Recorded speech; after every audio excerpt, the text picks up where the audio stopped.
이스라엘 첫 번째 왕 사울이 등장하는 장면인데 우리가 생각하는 것하고는 전혀 의외의 장면에서 시작이 됩니다. 9장 1절에서 14절 말씀까지 함께 읽겠습니다. 베냐민 지파에 기스라 이름하는 유력한 사람이 있으니 그는 아비엘의 아들이요 스롤의 손자요 베고라의 증손이요 아비아의 현손이며 베냐민 사람이더라. 기스에게 아들이 있으니 그의 이름은 사울이요 준수한 소년이라. 이스라엘 자손 중에 그보다 더 준수한 자가 없고 키는 그 모든 백성보다 어깨 위만큼 더 컸더라. 사울의 아버지 암나기들을 잃고 그의 아들 사울에게 이르되 너는 일어나 한 사환을 데리고 가서 암나기들을 찾으라 하매 그가 에브라임 산지와 살리사 땅으로 두루 다녀 보았으나 찾지 못하고 사알림 땅으로 두루 다녀 보았으나 그곳에는 없었고 베냐민 사람의 땅으로 찾지 못하니라. 그들이 숲 땅에 이른 때 사울이 함께 가던 사원에게 이르되 돌아가자. 내 아버지께서 암나기 생각은 고사하고 우리를 위하여 걱정하실까 두려워하노라 하니 그가 대답하되 보소서 그 성 하나님의 사람이 있는데 존경을 받는 사람이라 말한 것은 반드시 다 응하리니 그리로 가사이다. 그가 혹 우리가 갈 길을 가르쳐 줄까 하나이다 하는지라. 사울이 그의 사원에게 이르되 우리가 가면 그 사람에게 무엇을 드리겠느냐. 우리 주머니에 먹을 것이 다하였으니 하나님의 사람에게 드릴 예물이 없도다. 무엇이 있느냐 하니 사원이 사울에게 다시 대답하여 이르되 보소서 내 손에 은 한 세겔의 4분의 1이 있으니 하나님의 사람에게 드려 우리에게 가르쳐 달라 하겠나이다 하더라. 옛적 이스라엘의 사람이 하나님께 가까이 가서 물으려 하면 말하기를 선견자에게로 가자 하였으니 지금 선견자라 하는 자를 옛적에는 선견자라 일컬. 사울이 그의 사원에게 이르되 네 말이 옳다 가자 하고 그들이 하나님의 사람이 있는 성읍으로 가니라. 그들이 성읍을 향한 비탈길로 올라가다가 물 기르러 나오는 소녀들을 만나 그들에게 묻되 선견자가 여기 있느냐 하니 그들이 대답하여 이르되 있나이다. 보소서 그가 당신보다 앞서갔으니 빨리 가소서. 백성이 오늘 산당에서 제사를 드리므로 그가 오늘 성읍에 들어오셨나이다. 당신들이 성읍으로 들어가면 그가 먹으러 산당에 올라가기 전에 곧 만나리이다. 그가 오기 전에는 백성이 먹지 아니하나니 이는 그가 제물을 축사한 후에야 청함을 받은 자가 먹음이니이다. 그러므로 지금 올라가서 곧 그를 만나리이다 하는지라. 그들이 성읍으로 올라가서 그리로 들어갈 때에 사무엘이 마침 산당으로 올라가려고 마주 나오더라. 아멘.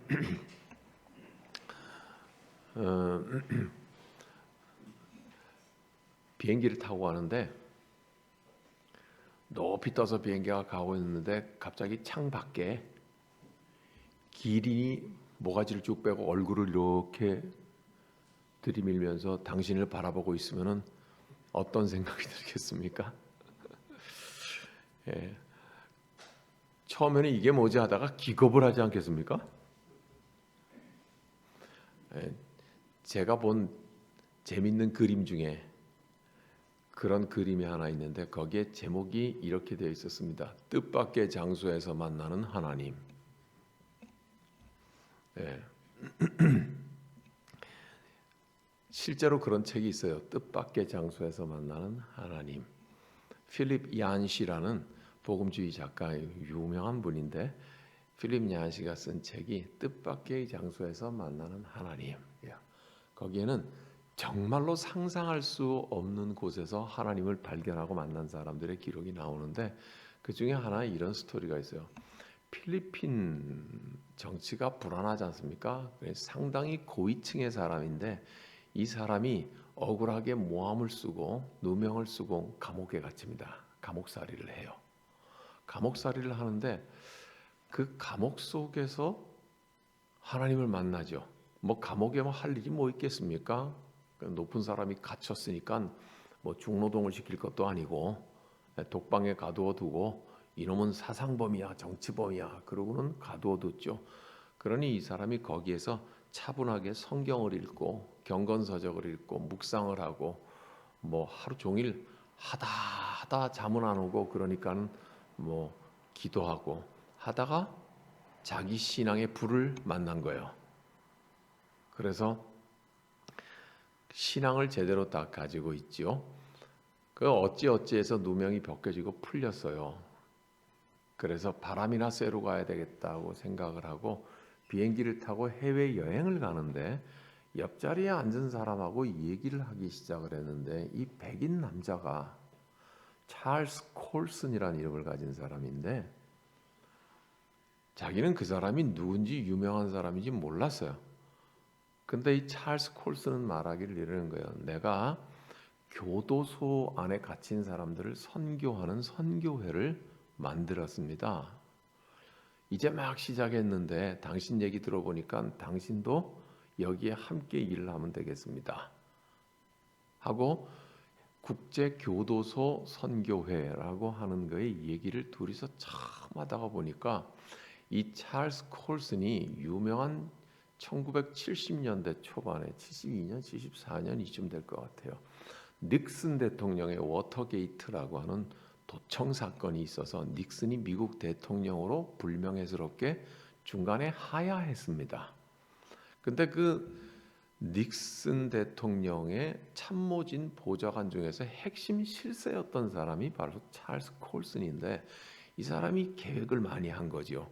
그러다가 보니까는 찰스 콜슨이 닉슨이 하야하고 나가지고 감옥 생활을 하게 된 거죠.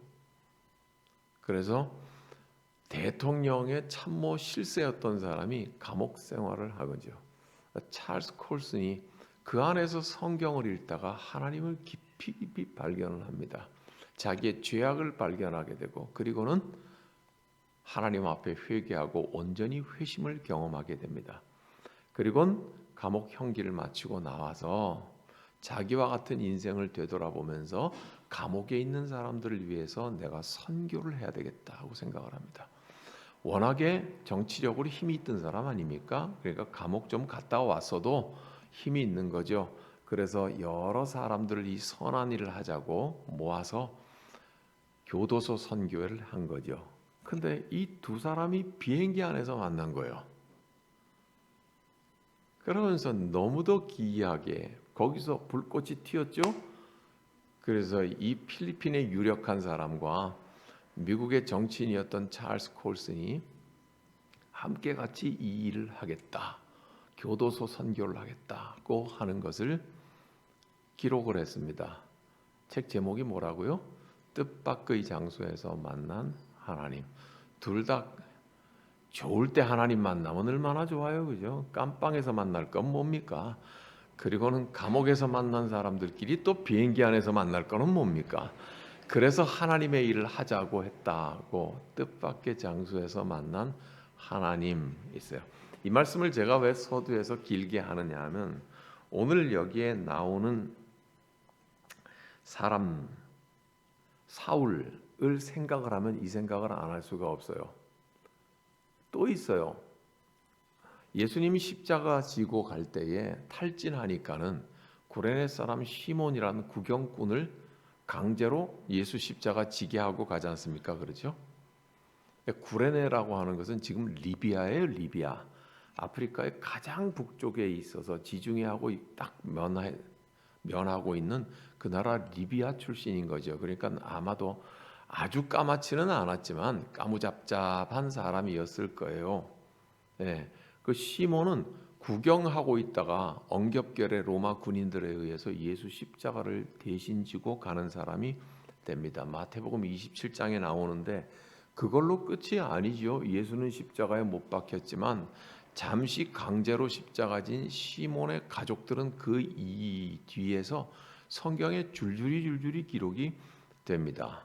사도행전은 안디옥 교회에서 바로 이 부인이 언급되고 아들이 언급되면서 아마도 사도 바울이 그 집에서 시몬의 집에서 하숙하면서 시몬의 부인에게 밥을 얻어 먹었던 것이 아닌가 안디옥 교회 목회를 하면서 그렇게 생각이 됩니다. 뿐만이 아니라 로마서에서는 뒷부분에 안부 인사를 묻는 장면들이 쭉 기록되어 있잖아요. 거기에 보면은 로마 교회에는 이 시몬의 아들이 가 있는 것을 보게 됩니다. 놀랍죠. 시몬은 예수 처형장 끌려가는 일에 정말 뜻밖의 강제로 끌려 십자가를 잠시 졌는데 그들 가족은 모두가 다 하나님의 사람들이 되는 것을 봅니다. 저도 그렇습니다. 저는 생각기에 주변의 사람들이 그런 얘기를 해요. 조상들이 몇 대씩이나 목사를 했으니 목사의 후예가 되는 것이 복되다 하고 말을 하지만 우리는 사무엘의 아들들에게서 보듯이 아버지가 예수 잘 믿는다고 자식이 예수 잘 믿는 법은 없어요.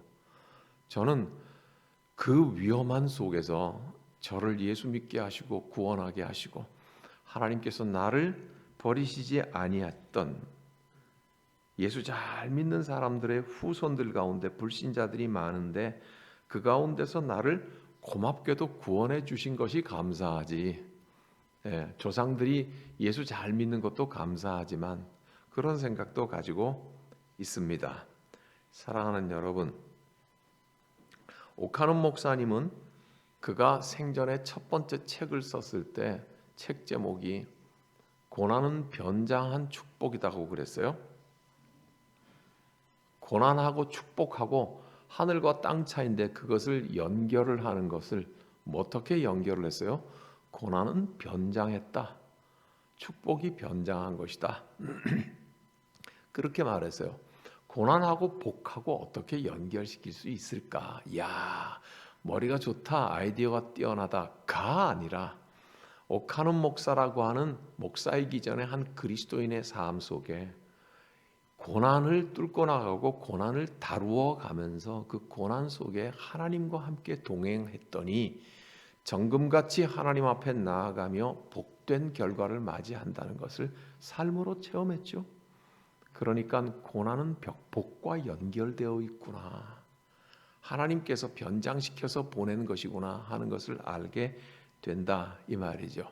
우리 십자수 공동체도 그런 뜻에서 고난 속에 감추어 두신 별처럼 빛나는 보석 그 결과가 있다고 믿어 의심치 않는 거지요. 왜 이 말씀을 길고도 길게 말을 하느냐 하면은 오늘 지금 처음 등장하는 사울은 우리가 잘 아는 대로 결과적으로 이스라엘의 첫 번째 왕입니다. 그거 우리가 다 알고 있는 얘기지만 그렇게 생각하지 말고 오늘 우리가 읽은 이 14절의 한 토막만 생각을 해 보자고요. 당나귀 한 마리 잃어버렸어요. 당나귀하고 이스라엘의 왕, 그때는 왕이라는 생각이 이스라엘은 경험해보지 못했던 때 아니에요, 그죠? 그러니까 당나귀하고 이스라엘의 왕하고 연결이 잘 되냐 이 말인 거예요. 예? 지금부터 50년 전에는 떡볶이하고 재벌하고 연결이 됩니까? 근데 지금은 떡볶이 팔아가지고 준 재벌이 되는 사람도 생기는 세상이죠. 예전엔 누가 떡볶이하고 오뎅 팔아가지고 갑부가 된다는 생각을 했습니까? 떡볶이를 보고 재벌이 어떻게 생각나요? 생각 안 나죠. 당나귀 보고 왕이 생각납니까? 그리고 그 당나귀를 찾으려고 아버지한테 명령받고 지팡이 작대기 종하고 하나씩 잡고 그 땡볕 아래서 떡거머리 총각이 여기도 갔더니 못 찾고 저기도 갔더니 못 찾고 저기도 갔더니 없고 오늘 성경에 그렇게 말씀하고 있지 않습니까? 4절에서 에브라임 산지 살리사 땅으로 두루 다녀 보았으나 찾지 못하고 살림 땅으로 두루 다녀 보았으나 그곳에는 없었고 베냐민 사람의 땅으로 두루 다녀 보았으나 찾지 못하니라. 우리의 상상력은 이 젊은 청년과 종 하나가 땀을 삐질삐질 흘리면서 물병 하나 들고 나무작대기 하나 들고 이 마을 저 마을 다니면서 당나귀 찾으려고 왕관 찾으려고 다니는 게 아니다 그 말씀이죠. 마치 보물찾기 하는 것 같은 여정을 사울은 시작을 합니다. 왕의 모습도 찾을 수 없고 위엄과 풍채도 찾을 수 없고 다만 그게 그 사람 모양이 준수했다고 2절에 기록을 하고 있습니다. 누구는 자기 아들 준수한 외모를 가지게 하려고 이름도 준수라고 합니다. 내 친구 중에 강준수가 있어요. 정말 잘생겼어요. 아버지의 소망을 네 이름은 왜 준수냐고 놀렸더니 진짜로 그러더라고요.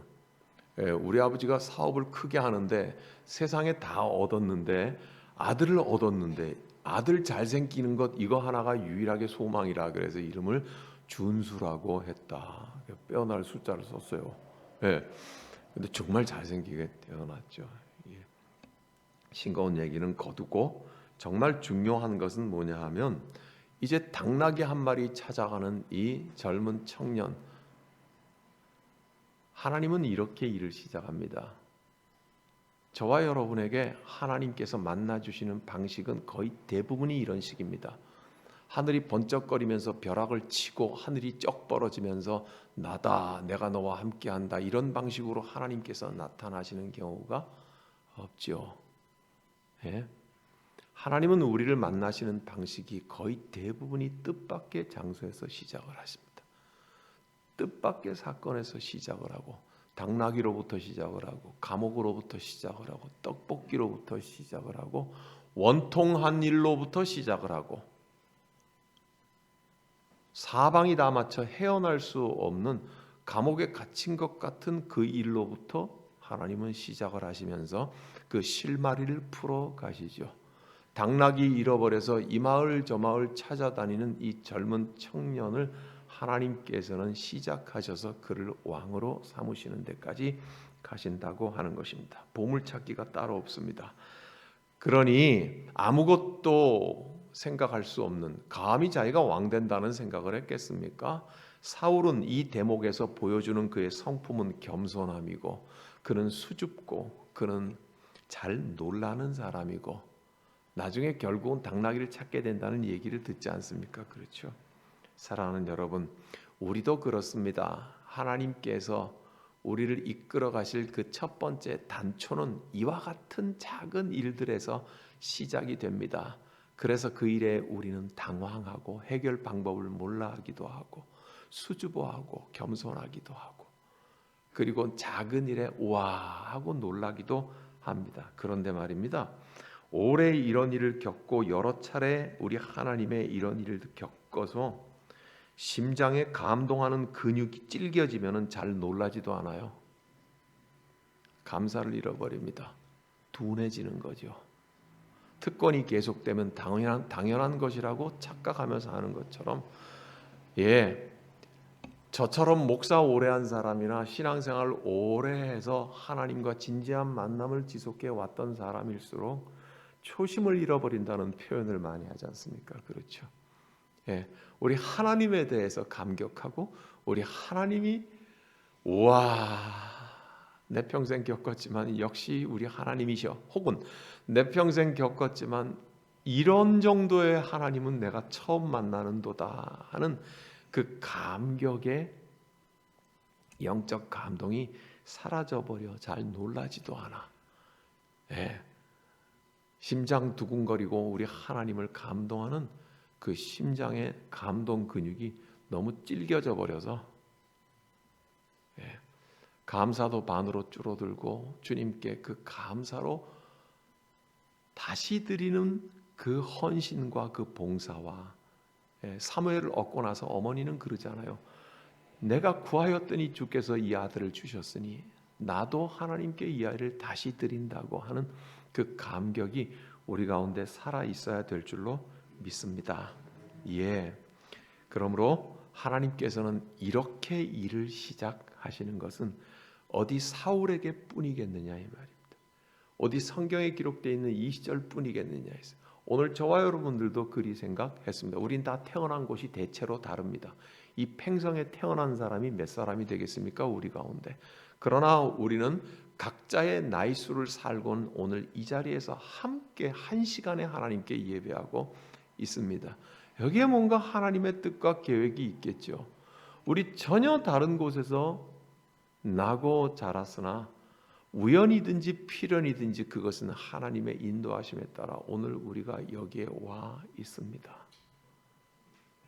하나님께서 우리에게 어떤 일을 시작하고 우리에게 어떤 보물 찾기를 이끌어 가실지에 대해서 기대합시다. 지금은 아무것도 보이지 않지만 기대합시다. 이것이 오늘 이 새벽에 우리가 가슴 두근거리며 이 자리에 와 있는 이유입니다. 좀 더 자면 하루 살기에 편할 텐데 이 새벽을 깨우고 여기에 와 있는 것은 단지 육체의 습관 때문은 아니지 않습니까?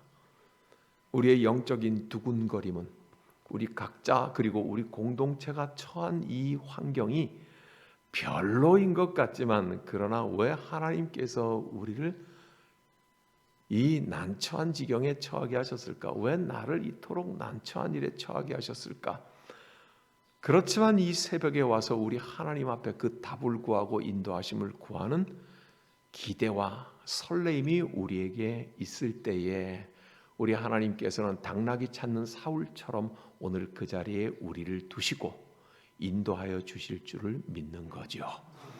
이렇게 오늘 본문을 생각할 때 하나님은 어떤 분이신 것을 알 수가 있을까요? 같이 한번 볼까요? 잃어버린 당나귀를 찾는 사건으로 이스라엘의 첫 왕을 세우시는 놀라우신 하나님의 계획을 보이시죠. 사울은 아직 아무것도 몰라요, 그죠? 당나귀 잃어버린 것만 보이거든요. 저와 여러분들도요. 각자의 난처한 것만 보이거든요. 이거 어떻게 했으면 좋겠는가 하는 상황만 보이거든요. 좋아도 그 좋은 것을 어떻게 사용할지, 왜 이렇게 좋은지조차도 하나님의 메시지를 받지 못한 채 선물을 먼저 받았을 수도 있거든요. 예. 그러니 하나님께서는 무엇인지 알지 못하는 이것을 통하여서 하나님과의 영적 접촉점을 만들어 가신다는 것에 대해서는 우리가 의심치 마십시다. 그리하여 우리 하나님의 손을 잡는 그날을 반드시 볼 수 있기를 원합니다. 이게 이렇게 할 때 내가 취해야 할 교훈은 무엇이겠습니까? 짧습니다. 같이 한 번 더 보죠. 우리는 모든 일, 모든 장소에서 하나님을 마주친다. 믿어집니까? 예, 신학을 하는 사람들에겐 중요한 주제가 있습니다. 물론 하나님이죠. 그런데 그 하나님을 감추어진 하나님, 드러난 하나님, 이 두 가지 주제가 굉장히 심각하게 생각하는 주제입니다. 예. 감추신 하나님, 당신을 감추어 두셔. 지금 사울이 당나귀 찾는 건 감추어진 하나님이잖아요. 예. 그러나 마침내 하나님은 자신을 드러내시죠. Manifestus Deus. 종교개혁자들은 그렇게 생각을 했어요. 하나님은 곧 드러나신다. 하나님은 당신의 진리로 곧 자신을 드러내신다. 이걸 뭐라고 해요? 계시라고 해요. 계시. 하나님은 자기를 드러내신다. 곧 드러내실 거예요. 우리는 내일 모레 지나면서 사울에게 하나님께서 자기를 드러내시는 그때를 볼 거예요. 그렇죠? 저와 여러분들에게 하나님이 가려져 있을 거예요. 그러나 하나님께서 자기를 드러내실 거예요. 그날 우리가 초라하고 누추한 채로 부끄러운 채로 주님을 맞을 수는 없잖아요. 주님 앞에 머물러 있었어요. 나 주님 앞에 엎드려 있었어요. 나 어찌해야 할 바 몰라서 주님께 길을 묻고 이 자리에 있었는 거 하나님 아시지요. 이렇게 우리가 주님을 만나기를 소망합니다. 우리 함께 다같이 회복 중에 뇌수술을 하고 회복 중에 있는 강수경 집사님이 언어가 온전히 돌아오기를 위해서 잠깐 한번 기도합시다. 강수경 집사님 지금 친정에서 친정어머니가 돌봐주고 있는데요. 말도 하고 뭐하고 다 해요. 위태한 지경 아닙니다. 그렇지만 저의 언어가 다 돌아오기를 위해서 기도해 주시고요. 또 송춘순 권사님이나 우리 가운데 연약한 지체들 위해서 잠시 작은 소리로 기도하겠습니다. 주님,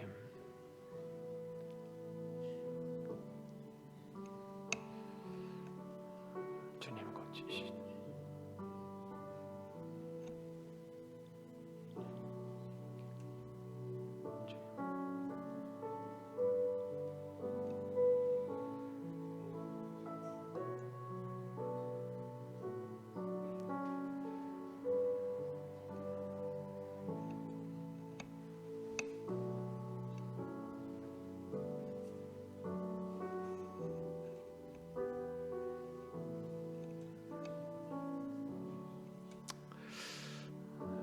전능하신 우리 하나님, 연약한 자들의 아버지시요 병든 자들의 치유자 우리 아버지, 감옥에 갇힌 자들의 구원이 되시는 우리의 하나님, 이 새벽에 우리 주님 앞에 주님의 손을 잡기를 원하는 백성들이 새벽을 깨웠사오니 주여 인도하여 주시옵시고 병상에 있는 당신의 귀한 종들을 주님 손을 잡아 일으켜 주옵소서.